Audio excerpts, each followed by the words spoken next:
За Монгол банкнаас Монгол Улсын Эрдэнэсийн сангийн 2024 оны төсвийн гүйцэтгэл болоод 2025 оны төсвийн төлөлгөөгөө оруулж ирж байгаа юм байна. За тэгэхээр саяны Батцамбарл гишүүний асуусан асуултыгээс би давхар тодруулъя. Чингис хааны музей гэж музейг бол одоо тухайн үед 2021 онд бол бас маш өндөр төсвөөр барьж байгуулж исэн. Буруу санаагүй бол 50 гаруй тэрбумаар бас музейн барилга байшныг барьсан. За асуудлууд бол гарсан. За тэгээд дараа нь тодтогоод ерөнхийдөө бараг 100 орчим тэрбум төгрөг болсон. За үүн дээр нэмэгдээд энэ хүндэтгэлийн өргөө гэдэг дээр Чингис хааны баримлыг 13 тэрбумаар Монгол банкны санхүүжилтээр бол хийсэн юм байна гэж ойлголоо зөв. Тэгээд энэ 13 тэрбумаар барьсан баримлаас гадна үдгсэлэн зохион байгуулах ажлыг хүрээнд 2024 оны Эрдэнэсийн сангийн төсөвт 2.9 тэрбум төгрөг төсөвлөөд үүнээс танхимын засвар дэглэлтийн ажилд 2.3 тэрбум төгрөгийн төлбөр төлөхөөс 1.6 тэрбум төгрөгийн гүйцэтгэл гарсан байна гэж юм тий. Тэгэхээр үндсэндээ тэр нөгөө энэ 9 давхрын хүндэтгэлийн танхим үзмэртэйгээ нийлээд 13 тэрбум дээр нэмээд 14.6 тэрбум болж байгаа юм байна. Тийм ээ, Монгол банкнаас гарсан зардал нь. За энийг тодруулъя. За тэгээд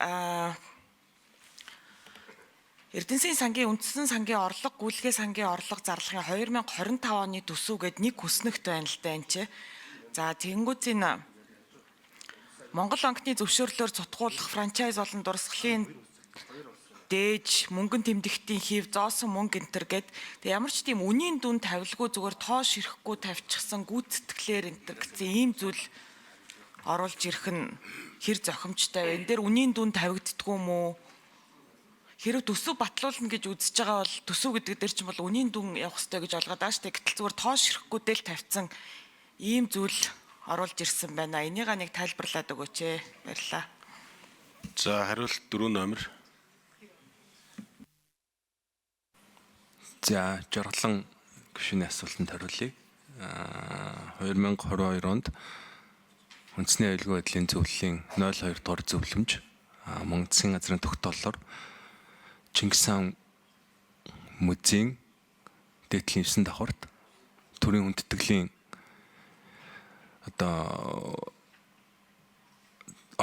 одоо төрийн хүндэтгэлийн ёслол үлдэх тийм танхимыг бол засч тогтжуулах их эзэн Чингис хааны алдагдсан хүрэл баримлыг тухайн одоо өргөнд залах тийм үүргийг Төв банкнд өгсөн байгаа. Нийтдээ бол баримлын бүтээх зардал бол 13 орчим тэрбум төгрөг болсон. Гэхдээ энэ бол Эрдэнэсийн сангийн өөрийн хөрөнгөөр бүртгэгдэж байгаа зардал бол биш. Өөрийн хөрөнгөнд тухайн баримл маань өөрөө Төв банкны Эрдэнэсийн сангийн үндсэн санд байнгын хэсэгт бүртгэгдээд явж байгаа. Тэгэхээр бол энэ бол зардал биш. Төв банкнаас тухайн дээдлийн 9 давхрын үзмрийн танхимыг дэглэх гэж бид хүнэрлээд байгаа. Засаж тогтжуулах тухайн одоо их хааны алдагдсан баримлтай нийцтэй байлгах тийм дэглэлтийг бол зохион байгуулсан. Энэ дээр бол зөвхөн зардал дээр бол таны хэлсэн тэр 2.9 тэрбум төгрөг төсөвлөгдөөд 2.3 тэрбум төгрөг бол зарлагтаад явсан. Энэ бол зардал хэлбэрээр явж байгаа.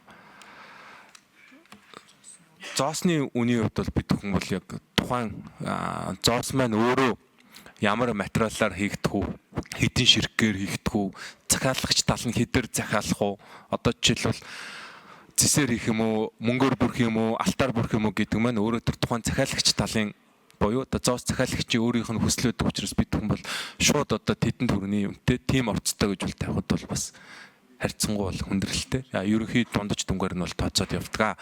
Зоос болгон өөрсдийн үн бол өөр өдөг тоо хэмжээ, орц, хэлбэр, дүрс гэх мэтчлэн зүйлсээс хамаардаг. Одоо жишээлбэл өнгөрсөн жил тагнуулын ерөнхий газар, засгийн газрын хэрэглэх газар энэ гэх мэтчлэн байгууллагууд бол өөр өөрсдийн зоосыг захиалгаж хийлгсэн байгаа. Тэгээд зоос болгон бол харьцангуй өөр үнэтэй байсан.